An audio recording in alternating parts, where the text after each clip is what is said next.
Hello students, this is Dr. Utkarsha Thakre from Vidyapratishthan's Arts, Commerce and Science College.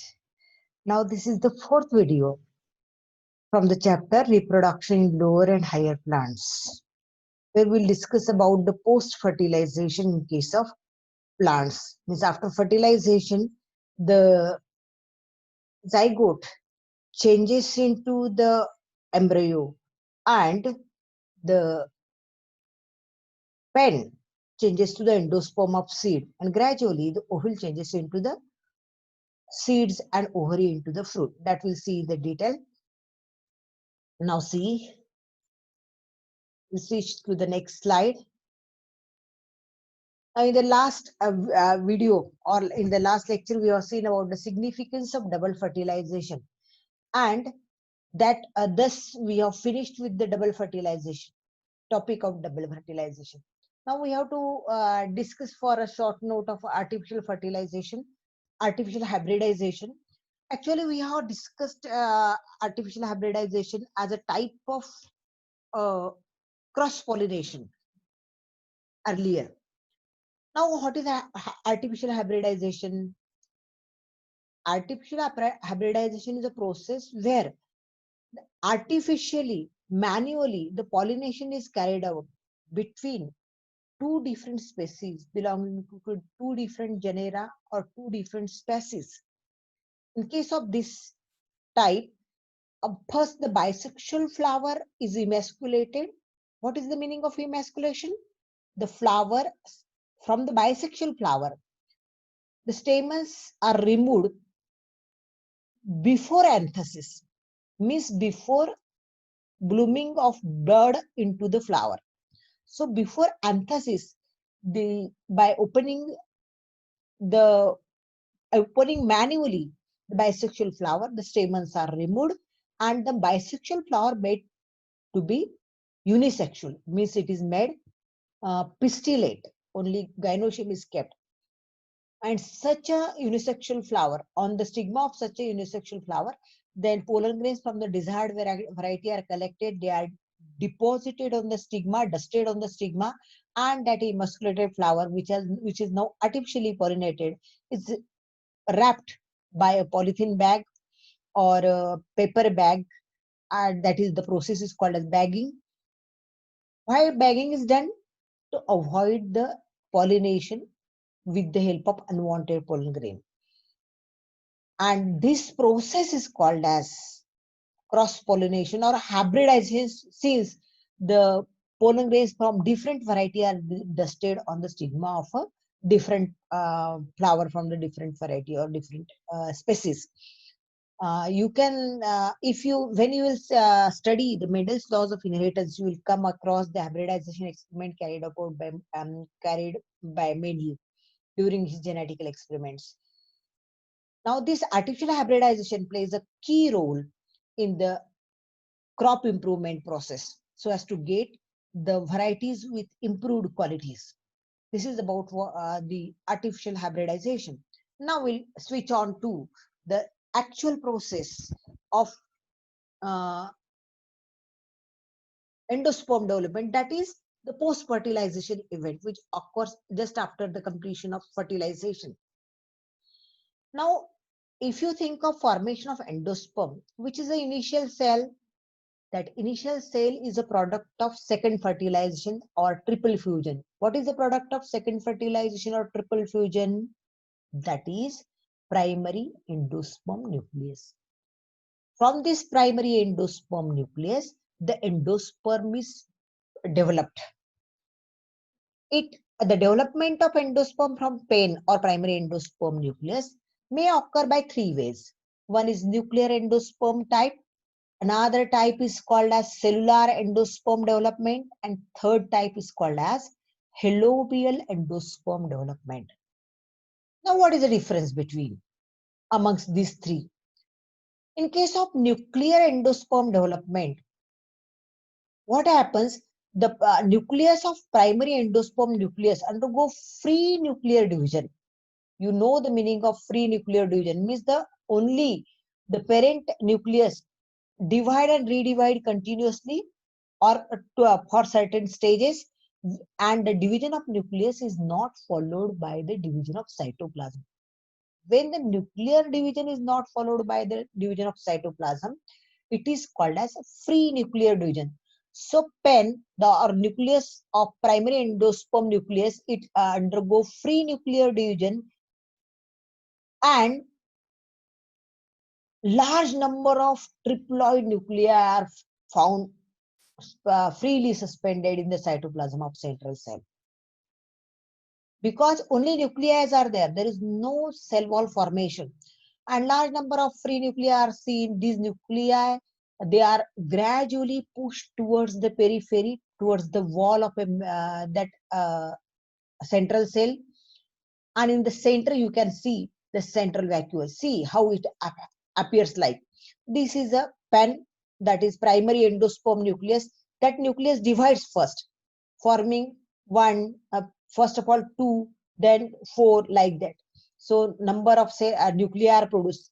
Enormous nuclei are produced, which are found to be suspended freely in the cytoplasm of the central cell.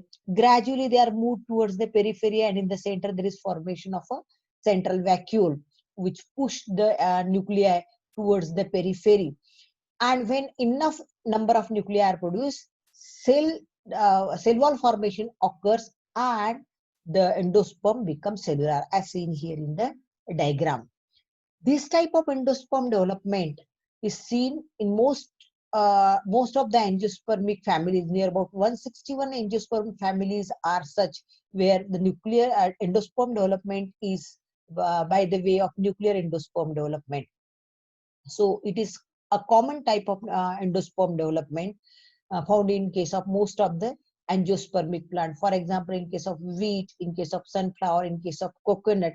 Now, from coconut, I want to tell you one thing, that every time the endosperm development is not complete. Sometimes it is incomplete. For example, that example is coconut. Now, when you all of you know the coconut, when the outer hard covering of coconut is broken down, what you can see inside, you see the edible part that you call it as coconut, and the coconut milk, त्याला तुम्ही मराठीमध्ये शहाळा म्हणता, आणि उरलेला भाग तो खोबरं. तो खोबऱ्याचा भाग राहतो आणि मध्ये शहाळा, म्हणजे ती व्हॅक्युअल राहते.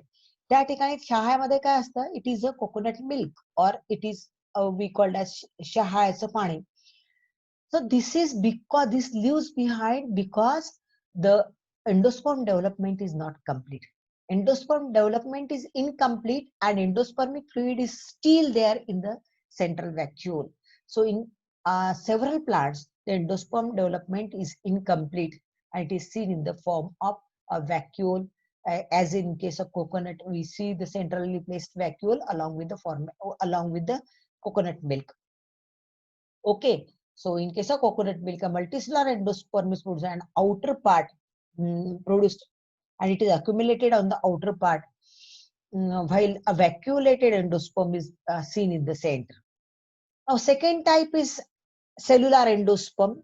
In this type, the primary endosperm nucleus, that is PEN, it is the initial cell. So it undergo nuclear division, which is immediately followed by the division of cytoplasm. Every nuclear division is followed by a division of cytoplasm. That means it is the endosperm development is of cellular type. From the beginning itself, the endosperm development is of cellular type, and therefore it is called as cellular endosperm formation. How it appears like? See, in case of cellular endosperm type, here this is first division, nuclear division is followed by division of cytoplasm. Every nuclear division is followed by division of cytoplasm, and from the beginning itself, the endosperm development is cellular type. It is commonly seen in case of dicots, for example, balsam, petunia, adoxa, etc. Halobial type of endosperm development, it is called as halobial endosperm development because it is firstly identified by the members of series halobi. So you can give the example as the members of series halobi. Here the specific example is also given as Aspodylus. This is the intermediate type of nuclear endosperm and cellular endosperm. Because in case of this type, first division of primary endosperm nucleus is followed by wall formation. See how? I will show here in the diagram. Now, first division, it is followed by cytoplasm. The first division forming two nuclei, the nuclear division is followed by cytoplasm. The upper half and the lower half contains a major nucleus. And thereafter, each half shows free nuclear division. In the upper half also, free nuclear division occur. In the lower half also, free nuclear division occurs. And then it becomes cellular, as in the first type, that is in the nuclear type. So it is an intermediate type of the nuclear endosperm and the cellular endosperm, where it starts with the cellular type of endosperm development and it ends with the nuclear type of endosperm. First division is followed by the division of cytoplasm. Thereafter, each resultant cell show free nuclear division, producing a centrally placed central vacuole, and later on cell formation occur and the endosperm become cellular. So in this way, in case of angiosperm, the endosperm development takes place from the primary endosperm nucleus by three different ways, as nuclear endosperm, cellular endosperm, and halobial endosperm. Let us go to the switch to the next slide. Now, once we have seen how the endosperm development occur, now we'll see how embryo is produced.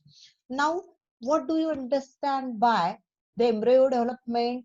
The development, a specific term is used for the development of embryo, that is known as, technical term is known as embryogenesis.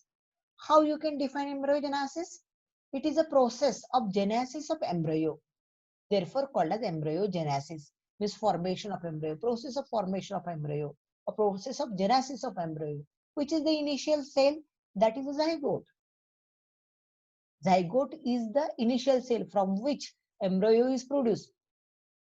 So from the zygote or oospore, the embryo is produced. The process of formation of embryo from the oospore or zygote is called as embryogenesis. And where it develops, where the embryo develops, first of all, my question is, where the zygote is developed? Zygote is always developed towards the micropylar end, because egg apparatus is present towards the micropylar end, and it is the egg. When it fuses with the male gamete, it forms the zygote, and zygote turns into the embryo. So embryogenesis occurs towards the micropylar end of the embryo sac. Within the embryo sac, at the micropylar end, the embryo development occurs. Now, when it occurs, whether embryogenesis occurs before endosperm development or after endosperm development, actually it begins after the beginning of endosperm development. It occurs simultaneously.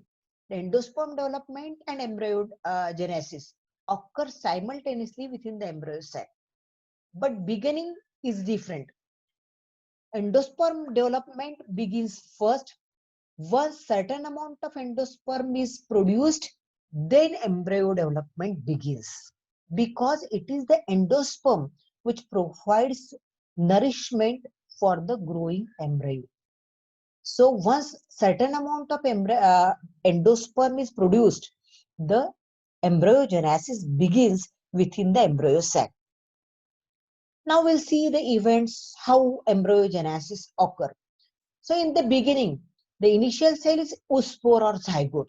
This zygote or oospore undergo mitosis and produce two cells. Since it is a mitosis, it results in the formation of two cells, one large, one small. The smaller cell is a chalazal cell, which is called as embryonal initial, while the larger cell is a basal cell, a larger cell which is there. It is present towards the micropylar end. It is also called as a basal cell, and this basal cell or the cell towards the micropylar end technically called as suspensor initial, because in future it forms the suspensor of the embryo, growing embryo. And smaller cell towards the chala end called as the embryonal initial, because it forms the embryo proper. Now this is a two-celled embryo. Since the embryo consists of two cells only, now no more it is referred as oospore. Once the mitosis occurs and two cells are produced, now it is called as proembryo. Since the proembryo consists of two cells, it is called as two-celled proembryo. Then second mitotic division occurs within the it is shown by the embryonal initial as well as suspensor initial, and it converts into the four-cell proembryo. The embryonal initial divides mitotically, forming two cells like this as shown here in the diagram, and the suspensor initial also divide mitotically, or rather transversely, and produce two suspensor cells. Now this is a four-celled proembryo. This is a four-celled proembryo. It changes to the octant embryo thereafter. Now octant is made up of 8 cells. The embryo with 8 cells, that is octant embryo. When octant embryo is produced, initially these two cells of the suspensor, they undergo mitotic division, forming 6 to 10 cells in a row, and forms an elongated tubular suspensor, which consists of 6 to 10 cells. Out of this 6 to 10 cell of suspensor, the terminal cell or cell that is present towards the micropylar end is somewhat specialized. It is somewhat larger as compared to the remaining suspensor cell. That cell is called as hostorium, or that is called as hostorial cell. And the lowermost cell, this is the terminal cell, and this is the lowermost cell. This lowermost cell is called as hypophysis. So suspensor has a lowermost cell called as hypophysis, and the apical or terminal cell called as hostorium. And such elongated tubular suspensor with 6 to 10 cell is produced from this suspensor initial gradually. At the same time, these two cells of embryo undergo mitotic division in a certain plane. In a specific plane, they undergo mitotic division at right angles to each other and form 8 cells divided in 2 tiers. They form the 8 cells divided in 2 tiers, upper tier and lower tier. Upper tier of 4 cells and lower tier of 4 cells. Now these upper tier and lower tier of cells, they form the different parts of embryo. The lower tier of 4 cells of this octant embryo gives rise to the hypocotyl and the radicle, while the upper tier of this octant embryo produces cotyledon and the plumule. If it is a monocot embryo, single cotyledon is produced, and if it is a dicot embryo, two cotyledons are produced along with the plumule from the upper tier of 4 cells. So upper 4 cells in the upper tier form an embryo, a cotyledon and a plumule. The hypophysis, which is present just below this octant embryo, it forms the part of radicle or a root cap. Now, subsequently, this upper tier of the octant embryo divide and redivide in several planes and forms a mass of cell, just like a globular mass of cell. Sometimes it is also called as globular embryo. It gains the shape of heart, and we call it as a heart-shaped proembryo. We call it as a heart-shaped proembryo or heart-shaped embryo. Now, this heart-shaped embryo, which is formed, it then differentiates into two cotyledons and a plumule. Gradually, this heart-shaped embryo develops, differentiates into what? Into the cotyledons and the plumules. Now, in the diagram, this is the ovule. Here you cannot, here just you can see this heart-shaped proembryo, this as a suspensor, and this is the hosterial cell. How it appears like in the ovule that we see. And in the LS of ovules, if how the cellular endosperm can be seen, that is shown over here. And this is on one side, this is the embryo with two cotyledons, and here the other parts which are somewhat immature. In that mature dicot embryo, what happens? These two cotyledons which are produced from the heart-shaped embryo, mass of heart-shaped embryo, and the plumule which is produced, it further undergo enlargement of this of the hypocotyl and the cotyledon, and gradually it curves. This curvature of the embryo forms horseshoe-shaped cotyledons, or the because of the curvature, the cotyledons becomes horseshoe shape. So in typical dicot embryo, the cotyledon appears in the form of horseshoe shape. So these are the horseshoe shaped cotyledons, and uh, which are at the base of which there is presence of a plumule. Here in this diagram, you can see the in the mature seeds, this is whitish plumule. These two are cotyledons. This is one cotyledon, and this is another cotyledon. These two cotyledon and the plumule. And on the other hand, there is presence of hypophysis, which forms the part of the radicle.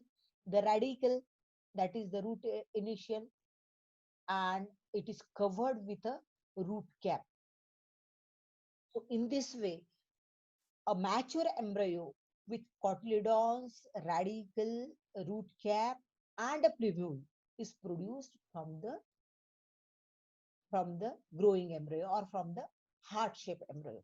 So this is about the development of embryo from a from the oospore into a dicotyledonous embryo, having cotyledons, having radicle, having plumule, a covering on radicle, that is coleorhiza, a covering on plumule, that is coleoptile, root cap, etc.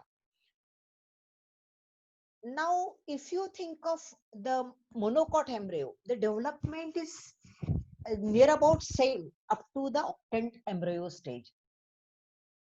In case of dicot and monocot, same stages are followed. That means there is formation of this oospore or zygote, then the two-celled embryo, then the four-celled embryo, then the elongated tubular suspensor, then the octant embryo, then the globular mass is produced.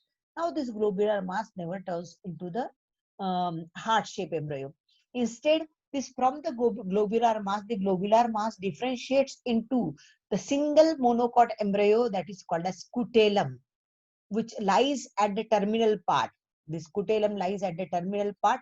On laterally, the plumule is present on one side and the radicle present on its opposite side.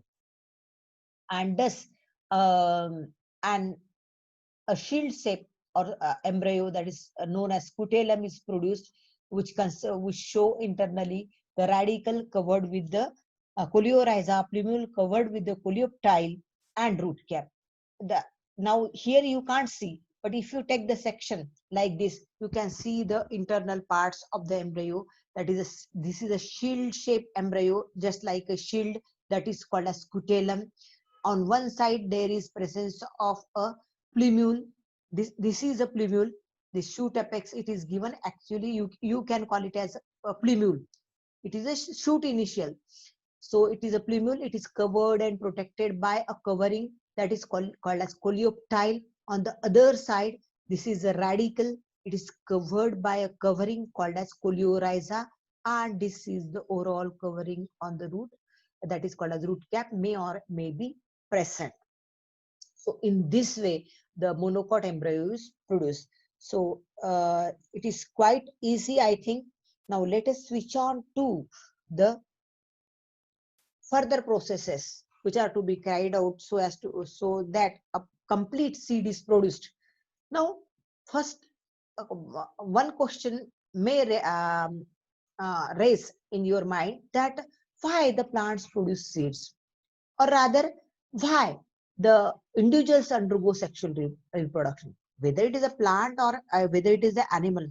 When the individuals they undergo sexual reproduction, what is the ultimate aim behind? It is to create the offspring, to produce the young ones, so as to maintain the race for their next generation, to produce the offspring for their next generation, so that their race can be maintained. वंश पुढे गेला पाहिजे, त्याच्याकरता sexual reproduction घडून येतं आणि नवीन पिढी तयार केली जाते. So ultimate aim of sexual reproduction is to create offspring and to which maintain the race and which can be forwarded to the next generation. In case of plants, one of the way to reproduce or one of the way to produce the offspring is the seeds. Generally, the angiospermic plant produce seeds, seeds germinate, and a seedling, via seedling, a plant is grown. Now, for the formation of seed, what is basic requirement? That the plant should produce the reproductive organ. And which is the reproductive organ? The reproductive organ of plant is flower. Once the flowers are produced, they need to be pollinated. When the pollination is successful, fertilization becomes automatically successful, and there is formation of seeds from the ovule, and ovary then turns into the fruit. Now this seed development, it is initiated after fertilization. After fertilization, what happens? From the ovule, seed is produced, and from the ovary, fruit is produced. Now, till now, we have seen that the two parts, how the two parts of the seeds are produced. That is how endosperm is produced, how embryo is produced. Now, seed has a covering called a seed coat. How and where from the seed coat is derived, how it is produced. Now, ovule has pen which form the endosperm. Ovule has zygote which form the embryo of seed. The ovule has the protective covering called as integuments. Now these integuments, after fertilization, they dries up, and these dried integuments turned into the seed coat. How many layers of integuments are there? There are two layers of integument, outer integument and inner integument. Both the layers, they dries up. The outer integument dry up and produce the outer seed coat known as testa, which is many times rough, tough. In some seeds, it is very hard, stony. And the inner integument metamorphose into or turn into a thin membranous covering or layer that is called as tegmen. And these two layers, testa and tegmen, together forms the seed coat, which is actually the modification of or metamorphosis of integuments. So integuments converts into seed coat after fertilization. Now, three more components are produced. One is embryo, second is endosperm, third is seed coat. Now, the ovule has nucellus. This nucellus, many times, very often, it is completely used for the development of embryo sac and thereafter for the growth and development of embryo. In some of the varieties, it left behind. Some part of nucellus leaves behind, and that leftover part of nucellus appears within the seed in the form of a very thin peppery covering, and we call that thin peppery covering or layer as a perisperm, as in case of black pepper ज्याला किंवा beat.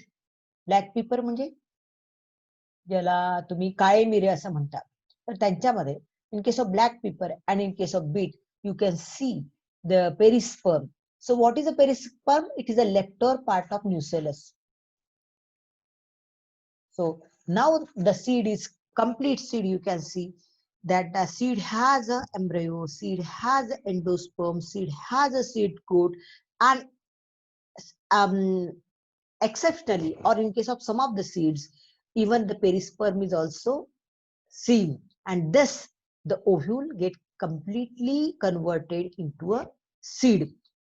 Now in these seeds, in some of the seeds, the endosperm is seen.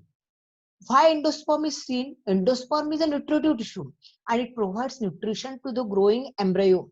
When the seed formation occurs from the ovule, the endosperm provides nourishment for the growing embryo. When the endosperm is completely utilized by the embryo for its growth and development, no embryo will left behind with the seed. But in case of some of the seeds, the endosperm is not completely utilized by the embryo for its growth and development. Just after the complete growth of the embryo, the endosperm left behind within the seed. Such seeds are called as endospermic seed, because the greater part of seed is endosperm and very few part is utilized by the embryo for its growth and development. Seed contains major part of endosperm, and the seed is referred as endospermic seed or albuminous seeds. It is called as endospermic or albuminous seed. For example, in case of castor, in case of coconut, maize, all these are the examples of endospermic seed. In case of endospermic seed, now in case of endospermic seed, endosperm is there. What about the cotyledons? Either the cotyledons are absent, or if present, they are very papery.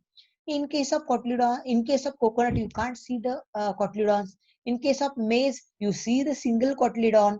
And in case of castor, two cotyledons are there, but they are thin, papery, just like the butter paper. They appear like very thin, and a pair of cotyledons are there, but they are thin, papery, and major part which we see in the castor seed, white, oily part, or yes, it is lipid content is more, so that oily part is nothing but the endosperm. So this is about the endospermic seed.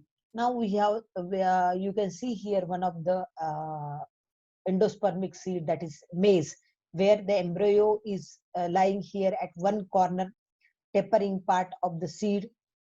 Actually, we can't call it as seed. It is a grain. It is a single seeded fruit, where the fruit wall is, it is not differentiated into three layers like epicarp, mesocarp, endocarp. Here the fruit wall and the seed wall, that is the seed coat, they are, both of them, they merge together to form a common covering. This outermost covering, it is a common covering which is a fusion of seed coat and the fruit wall, and it is called, that common covering is called as hull. It is known as hull. So it is not a seed.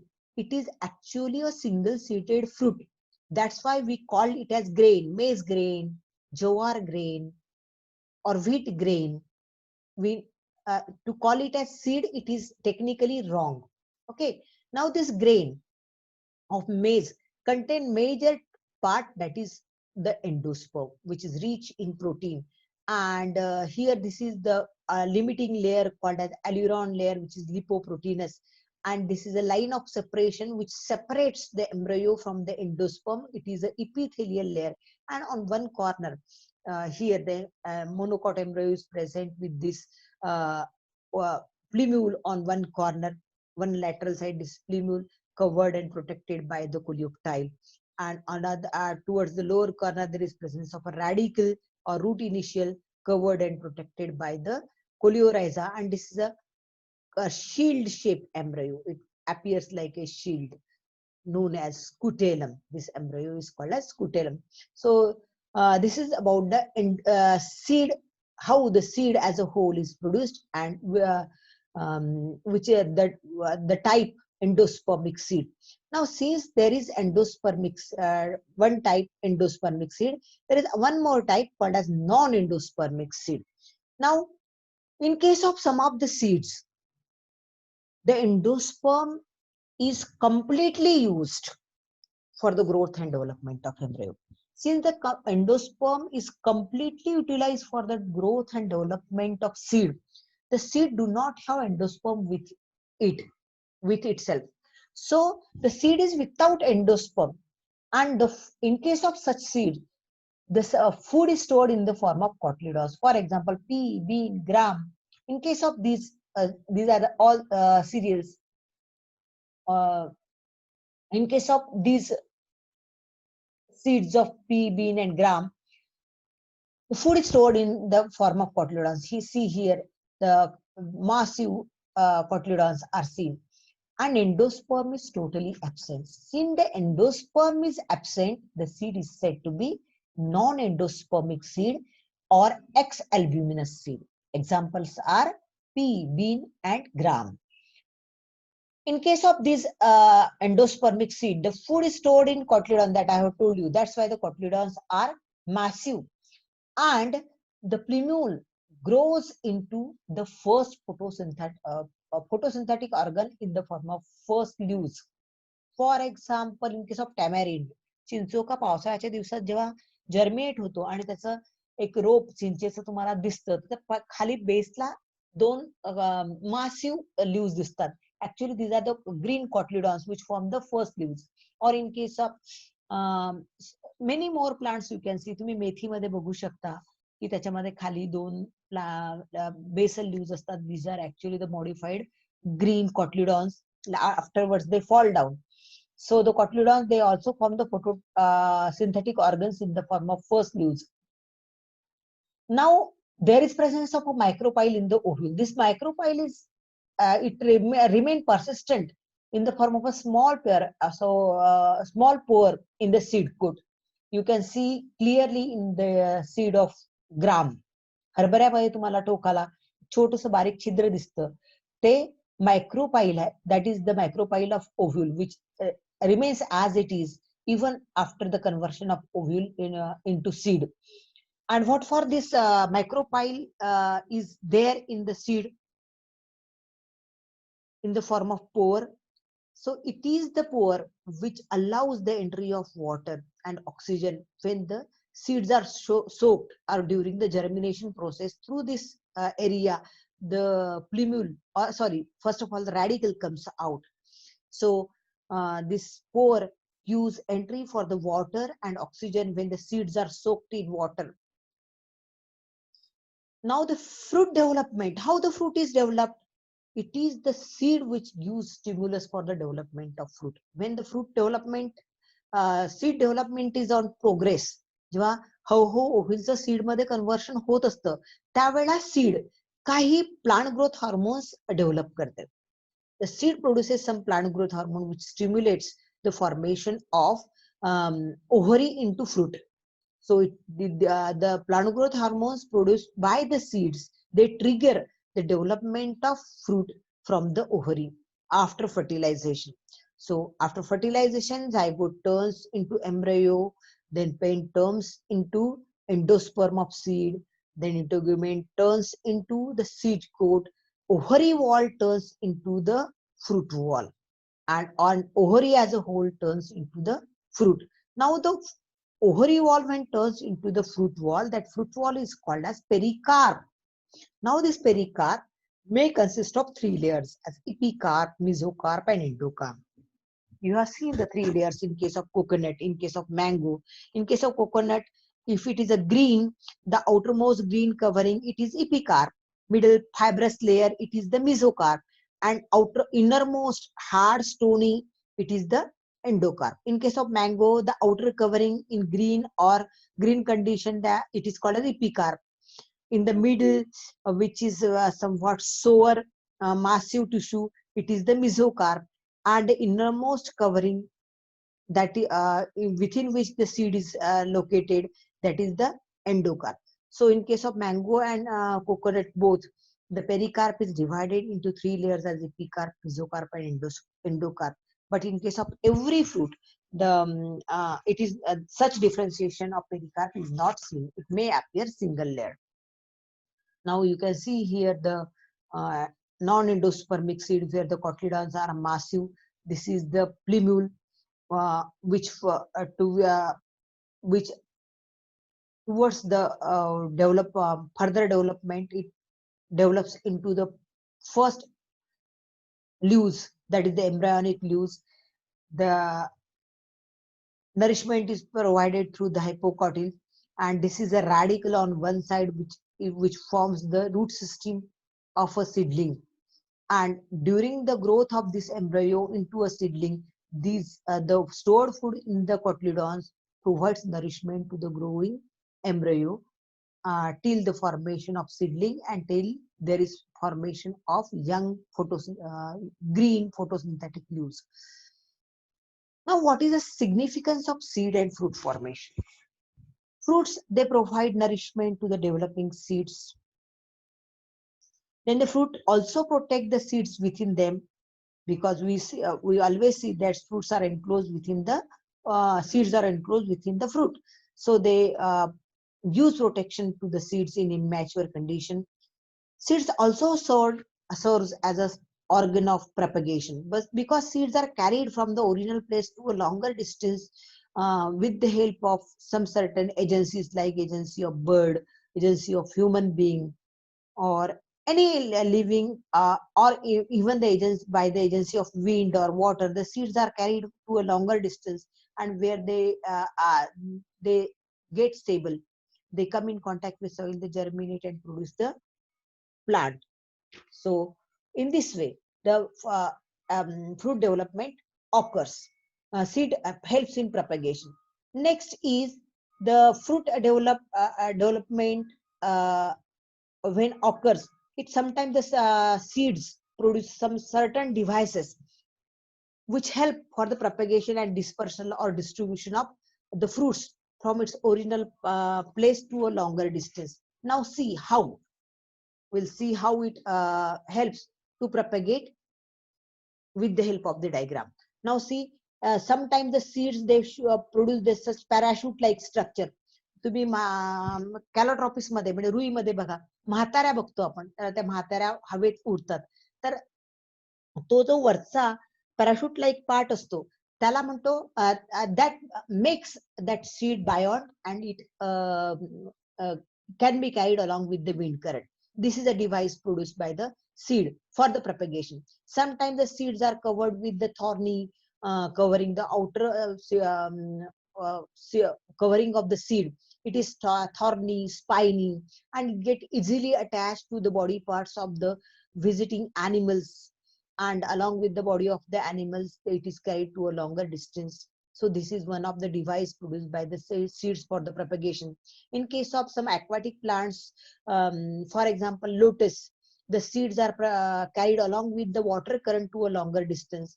And then in case of coconut, when the coconuts they fall down along the seashore, along the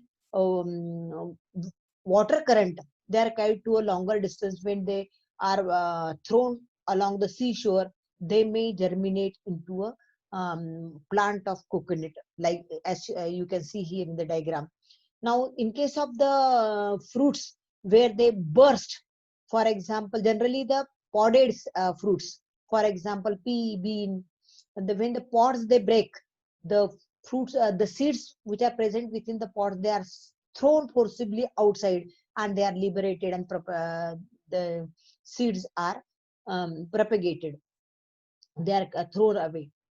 Then sometimes it is the human agency which brings about the propagation of seeds. For example, we bring the mangoes from Konkan, for example, and we use it here in our area, say for example in Baramati.